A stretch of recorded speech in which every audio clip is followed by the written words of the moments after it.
Welcome to the English Language Institute of Singapore's podcast. I'm your host, Charmaine. And I'm your co-host, Caroline. This is the second episode on Fabriz Tong's Classroom Inquiry on inquiring into students' critical reading and inferencing skills using annotation. In the first episode, we learned how Fabriz launched into his classroom inquiry, discovered what interested him, and built his own knowledge base. Fabriz told us what led to him finding an inquiry focus and how he had crafted his inquiry question. My inquiry question was, how does annotation affect primary 6 students' critical reading and inferencing skills? The students involved in this inquiry were 40 primary 6 students from one of my English language classes. They displayed the full range of readiness levels in English language, from low through average to high. Fabriz, can you tell us about the types of data you collected? I must say, I started off thinking that I only needed quantitative data to answer my inquiry question. I actually thought the pre- and post-test scores from the reading comprehension task I gave my students would suffice. Thanks to you, Caroline, I learned that statistical data alone would not provide all the answers to my inquiry question. I needed to consider what other kinds of data could help me gain deeper insight into the students' learning.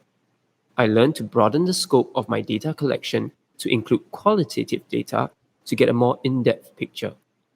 In this inquiry, what was particularly relevant were my students' artifacts, in the form of their annotation of texts for reading comprehension. From the students' work, I could get a sense of what was behind their test scores. I would know more about what they were able to do and their problem areas. Another source of qualitative data was the students' responses to structured reading comprehension questions, which required them to use inferencing skills. Their answers indicated whether they were able to infer from contextual cues in the texts.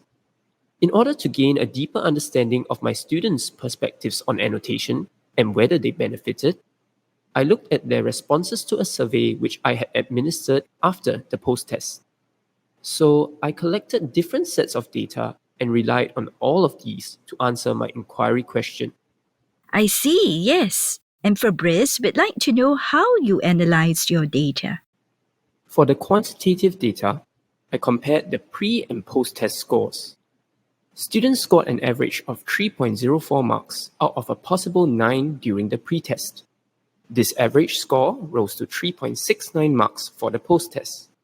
This showed that they had improved in the reading comprehension task with the use of annotation. For the qualitative data, well, what did I examine in my students' written work? I found myself annotating my students' artifacts. And what did I take note of? I made observations of what they paid attention to, what they commented on, or asked questions about. Then I identified the common keywords and phrases from my notes. After doing that, I grouped similar observations of what I had noted in my students' annotation into categories. These included, for example, linking information to other relevant parts of the text, making notes, and paraphrasing text instead of merely highlighting parts of the text in color. The process of coding and categorizing took time, but it was valuable for my own sense-making of my data. It offered me a clearer picture of what my students could or could not do, extending beyond what the test scores indicated of their progress. I was glad I went beyond quantitative data in my inquiry. I could not have gained the insights from my inquiry with just the quantitative data alone. The findings from the qualitative data reinforced my observations of how annotation had supported my students in their reading and inferencing skills. The analysis from both the quantitative and qualitative data helped me to find some answers to my inquiry question.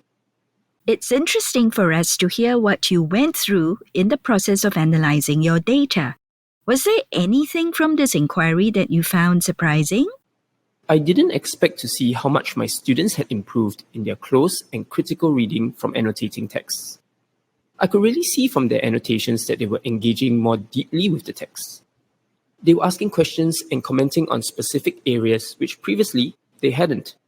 These included questioning the author's intention or strategies used, detecting bias, and distinguishing fact from fiction. Thank you, Fabriz. And was there anything else you found from analyzing your data? From the survey administered to the students, I learned that 63.9% of my students agreed, or strongly agreed, that annotation helped them in their comprehension of the texts used in the tasks. In addition, 81.5% of my students agreed, or strongly agreed, that annotation helped them with answering specific comprehension questions. In particular, those questions that elicited inferencing skills. It's truly heartening when you can see how your students improved. Yes, this inquiry was meaningful in more ways than one. Fabriz, what conclusions did you draw from your findings? The findings showed that annotation was a beneficial tool for supporting my students in their critical reading and inferential skills. Students demonstrated their understanding of texts through careful annotation. When annotation was specific and purposeful, this enabled students to recall and retain information and build on their prior knowledge. We as teachers play an important role in modeling the thinking process readers go through and making explicit the skills required to annotate a text. Explicit teaching of annotation strategies made a difference. The students' critical reading and inferencing skills were enhanced. Fabriz, how has your classroom inquiry impacted your classroom practice? In a way, this inquiry made me place greater effort on monitoring the student outcomes of my lessons. Now, I am more conscious and intentional about how I want my students to learn.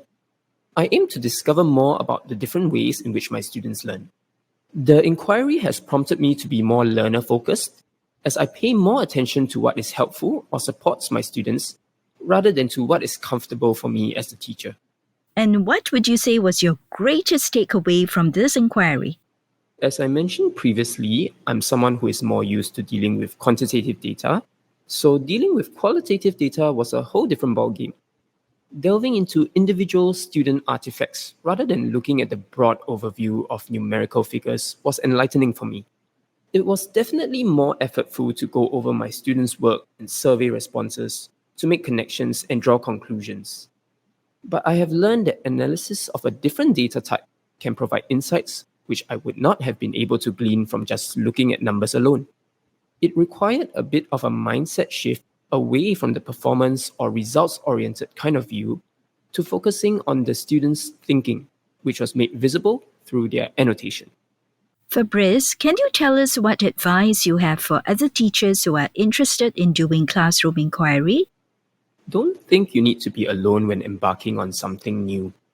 Having others who can walk with you in the inquiry journey is always a plus, be it a more experienced guide, as in a course facilitator, or colleagues who are open to having conversations over what worked or was ineffective for students in specific areas. I had a few colleagues who also worked with their students on annotation and who I could turn to as a sounding board. These helped to nudge me along in the right direction on my inquiry journey. Look out for like-minded colleagues with shared goals of improving student outcomes in a specific area or have similar concerns about a particular area of student achievement. Collaborate with them on the inquiry so that you learn more together and benefit from a larger data pool. Also, market or package inquiry as something manageable so it doesn't appear too daunting.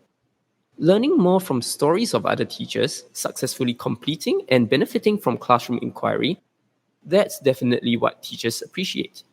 Are there any final thoughts that you'd like to leave our listeners with? Engaging in classroom inquiry basically enabled me to gain insights into the effectiveness of classroom practices, especially when I wanted to trial or pilot something I hadn't done before. I was able to test and figure out if a particular strategy or approach actually worked or proved useful in the classroom. Inquiry opens up opportunities for innovation in our teaching and helps us to keep in mind the goal of enabling students to learn more effectively.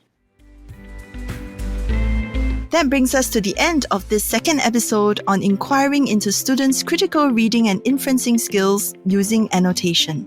You can find a link to readings and resources in this episode's show notes located at go.gov.sg/ELIS podcast. Thank you for listening.